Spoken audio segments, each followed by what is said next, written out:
What's up, guys? It's your boy Anime Boom, and I am back for another video. Edge's second run in WWE. So we all know Edge got hurt in like 2011, and it took him years to come back. It took him a long time to come back, and then he eventually came back in 2020. Iconic return. So when he came back, it was like, man, he looks like he's in great shape. He got his hair. He has everything. It's like this could be the greatest Edge run ever. This could be his best run. So, did the Edge run live up to the hype? No, it did not live up to the hype. And when it ended, I was like, dang, Edge's second run disappointed me. It made me mad. And there are multiple points to why I do not like Edge's second run in WWE. And I would say I don't like it. I'm really disappointed. But let's get right into it. Let's go.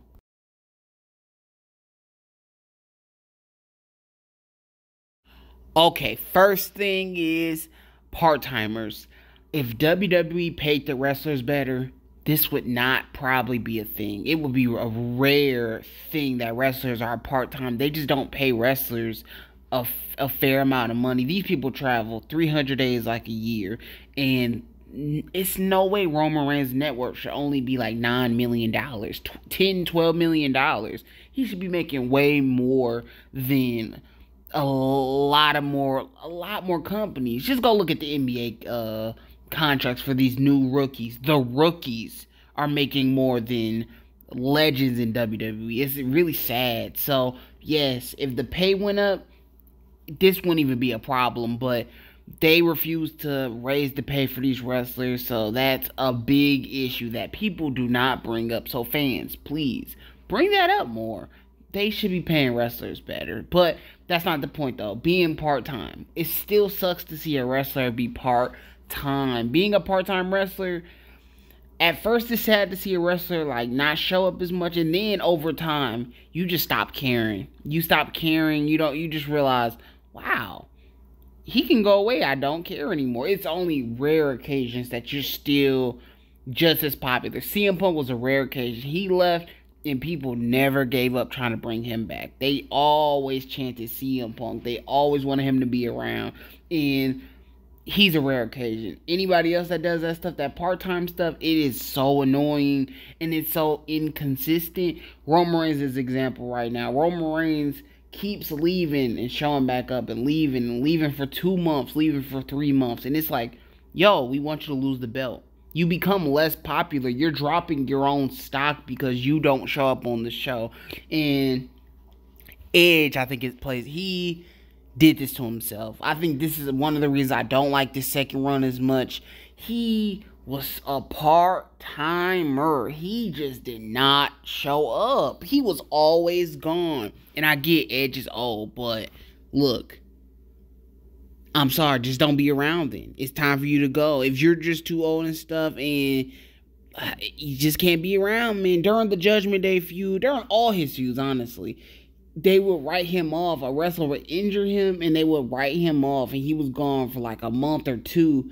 Then he would show back up and do the same thing all over again. 2 weeks later, get written off. For the Judgment Day storyline, he kept leaving and returning. It just was, oh my gosh, Edge is back again. And that also ruined the Judgment Day feud. It just went on way too long. So, yes, Edge got really bad with that. And then after the Judgment Day feud, he literally was gone for like 2 months for no reason. He just was written off of TV, and then he showed up to do like a triple threat match between him, Rey Mysterio, and AJ Styles. That was cool, but where are you? We need you here. You could be having world championship feuds and stuff. You could be doing some crazy stuff, but Edge wasn't around, and I think this is a big part of why I just don't care for this second run. He just was gone way too much. It was like not consistent at all. The old Edge was there every week, and he don't even got to be there every week. If he could try to do every 2-3 weeks, that's better than being gone for months. That month schedule is just not gonna work, and I feel like that's why he became less popular and less popular. And this goes into it too.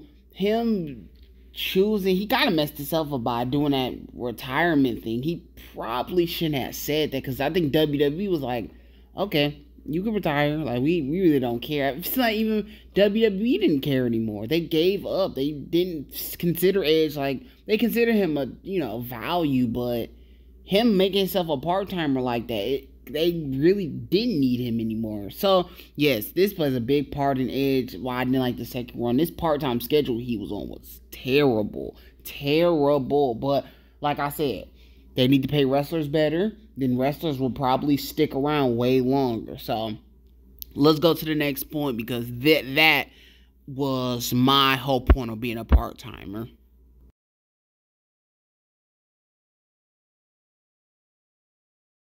Okay, the Judgment Day storyline. This whole thing plays a big part on why I do not like Edge's second run. So, Edge turned bad in 2022. He turned bad. Maybe it was 2023. I always forget. But Edge turned bad, and instead of going back to his rated R superstar heel type character, he chose to do a new type of character. I guess it was like a evil guy that thinks he's better than the crowd, and it just was not working. It was not working. I didn't feel the character. They changed Edge's theme song. They changed his theme song. It was like, no, that's the one song you don't touch. At the time, they still do it now. They've been changing a lot of great theme songs and trying to give them new theme songs, but these new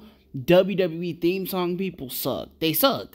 It's just the truth. And Edge, the song just didn't fit him. It's really a good song. It just doesn't fit him. So, yes, Edge had this evil character. I don't really get the character, but he thinks he's better than people. He's really like a generic heel, and he ain't the evil, sneaky, conniving heel that he was back in 2006. That's the Edge I wanted. We're gonna get to that later, though. But the heel turn he had with the Judgment Day did not work. But then he gets kicked out of the Judgment Day, and the Judgment Day in general, this group is so forced. Damian Priest is, I'm sorry, he's not that good. He's not that good. He's not interesting. Finn Balor's cool, but even sometimes Finn Balor can be boring. Rhea Ripley's amazing. Dominic Mysterio's amazing. JD McDonough is cool. He's a great wrestler. And R-Truth is entertaining. But, yes, the Judgment Day, man, forced group, so that was kind of a problem. Edge fighting a group I really don't like, kind of. Damian Priest, I really don't like. He should not be Mr. Money in the Bank, but Edge, he was feuding these people. They kept hurting him and sending him off of TV and stuff, and Edge, just the feud went on for like a year. The feud went on for like a year, and it went all the way to WrestleMania, and they forced the beef for him and Finn Balor, and then he ends up beating Finn Balor at WrestleMania. It was like, what was the point? Let Finn Balor win. Why is Finn Balor not winning the match? Edge did not receive anything from beating Finn Balor that night. It made no sense. I was just confused. I was like, that would have helped Finn Balor so much. And now Edge is out of the company, and Finn Balor's still there, and Finn Balor's look like a joke. The Judgment Day is still terrible. And yes, man, wasting Edge's career, wasting all that time on Edge to do that storyline. It was like, yo, can we let Edge go do something else? Let's go do Edge versus Bray Wyatt. Let's go do Edge versus somebody else. He does not have to feud with the Judgment Day the whole year. And that was kind of Triple H. That long-term story stuff sometimes, that's what got kind of old. Him doing that feud with Edge and the Judgment Day. And then it was just phases where Edge, like I said, just kept getting injured. He moved to SmackDown, talking to Rey Mysterio, Dominic Mysterio, and it just kept going and going and going, and eventually it ended. So that was good, but it took a good minute. So yes, this plays another big part in why I just don't mess with this run with Edge, the Judgment Day run. Him turning bad was the first thing. This heel run he was on was not good, and the group he's fighting isn't that good, and then the conclusion of the the feud wasn't good either. So yes, the Judgment Day and versus Edge didn't work, but it had its good moments. It did have some good moments. When Edge quit was cool. The best feuding match between him and Beth Phoenix versus Finn Balor and Rhea Ripley was cool. I didn't like the Finn Balor and Edge match. I didn't like the match. I'm sorry. And Damian Priest didn't do anything. He was terrible. The Dominant Mysterio heel turn was cool. All the matches Edge had with the Judgment Day were pretty cool. Besides the Finn Balor match and that it all wasn't perfect, but some of it was cool. And yeah, that's Edge versus the Judgment Day.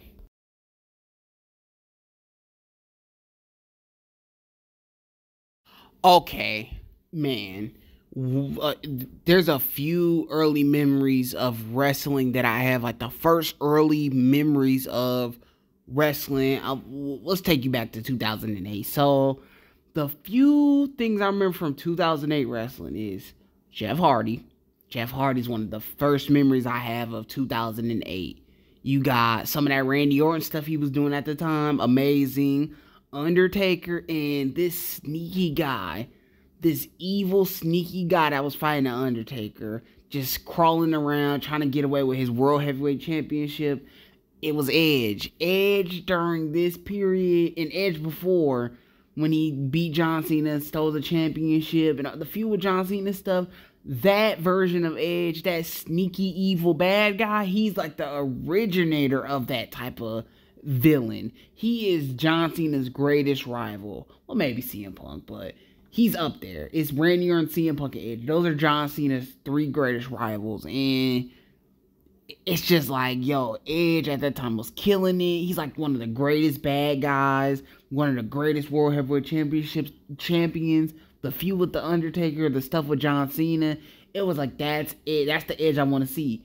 And then when he came back in 2020, he was a good guy, but I was like, oh, we need that Edge bad guy run. We need the sneaky Edge to come back with them Edge with Lita and stuff. And I'm not gonna say that's the reason he didn't do the, the rated R superstar version. It's because of the Lita stuff, and he kind of wants to, since he's like with Beth Phoenix and has a family now, he kind of wants to stay away from that character. But it's just a character. It is just a character. We know you aren't that type of guy, and it's like, we just wanted to see you have that run. I feel like for a split second, when Daniel Bryan, Edge, and Roman Reigns were feuding for the championship, we got little hints of that version of Edge. He was a little more angry, but we still got that sneaky, evil guy that just wants the World Heavyweight Championship, pulling at his hair, going crazy. And I was like, yes, that is the Edge I wanted to see. That's the one we needed. And he started beating up Daniel Bryan and just doing crazy stuff. And I was like, if we get that Edge throughout like WWE and stuff, that's fine. I'm happy with it. But then Edge went right back to being a good guy. It was like, no, you had something cooking. You had something cooking. That was the best version of Edge we seen throughout his whole return. The bad guy Edge would do anything to get that world title from Daniel Bryan and stuff. I thought they was doing a really good job with the Edge run, but they turned him back good. And then when he turned bad again against AJ Styles, I was thinking, oh, we're gonna get the heel Edge, we're gonna get the sneaky evil Edge, and he didn't do it. We got the Judgment Day heel version of Edge, the boring, evil guy that thinks he's better than the crowd. They'll say generic heel stuff, and it was disappointing, man. I was like, y'all missed a big opportunity. I was like, we're not getting that version of Edge coming back. 2006 Edge is gone. That's never happening again. And we got the Judgment Day version of Edge, and it's a big downgrade. Big downgrade, and they made the wrong choice by doing that. And after he turned back good from the Judgment Day bad guy run, he never turned back into a bad guy. He stayed a good guy for the rest of his run. Then he left. That was the end of Edge as a bad guy. And yes, it is just a big missed opportunity. And yeah.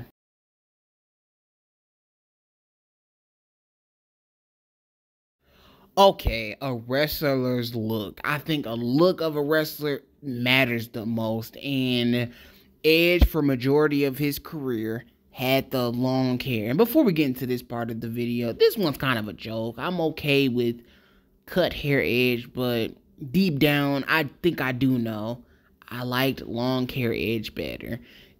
So Edge, for majority of his career, I seen Edge with long hair. You got 2008 Edge, 2009 Edge, 2011 Edge. That was the Edge I seen with long hair his entire career. So going into his retirement 2011, after his retirement, he cut his hair, had it short for a couple of years, and he was younger then. So when he cut his hair, it was like, oh, I like that. Like, him having a low cut looked cool. And he kept that low cut for years. But then around 2016, he came back out with the longer hair. I was like, oh, let's go.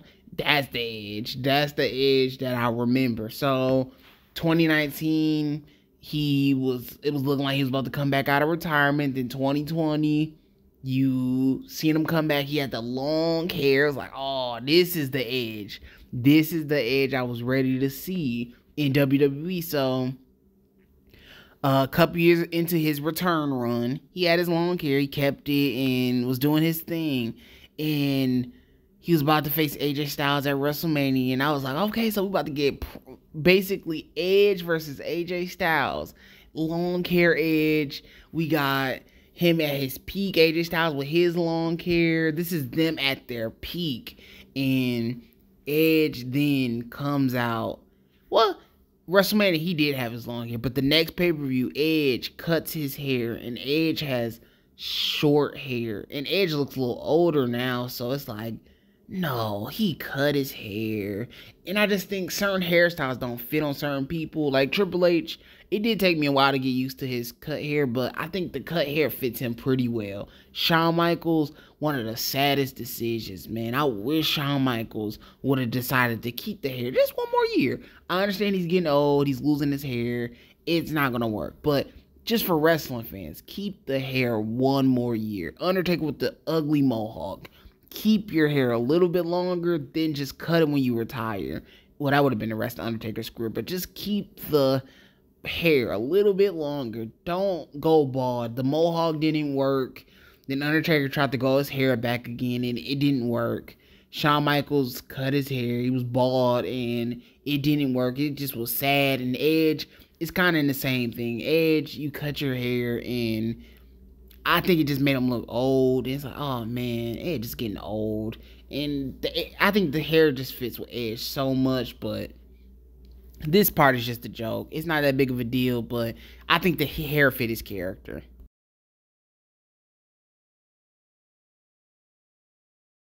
Okay, the final part of the video, Edge wrestling skills. Now, I was so mixed on how Edge was wrestling during this run. I think it was very limited. You knew he couldn't take crazy bumps. He tried stuff, but it never looked like he was comfortable taking those bumps. The bumps just didn't look natural. It looked like he was trying to force spots that he didn't want to do, in my opinion. It just, though some of those matches, like the Randy Orton match and stuff, the DDTs and stuff he does, it just felt forced. Edge back in the day, man, could just take crazy spots, and he was just hurt. He can't, that's not his fault. He just, over time, man, his body kept getting hurt, and he had to retire for a couple years, so he has to protect his body. But yes, man, Edge did have to limit himself. The whole time I was, during a lot of Edge's run, I was thinking, man, Edge really can't be in a ladder match anymore. He really can't do crazy stuff. And he tried his best. He would try to jump off of turnbuckles and do stuff like that, but he just never looked comfortable, like landing those spots or doing moves and stuff. So that's my opinion on Edge. Tell me how y'all feel about it. Do you think I'm tripping about Edge's second run? Do you like Edge's second run? Do you think this is actually better than his older stuff? But peace out, y'all. Anime Boom Out, peace, and just tell me how y'all feel about Edge, man. It was some good moments in there. If I had a highlight of Edge's run, it would be the return. And the feud with Randy Orton was good until the match.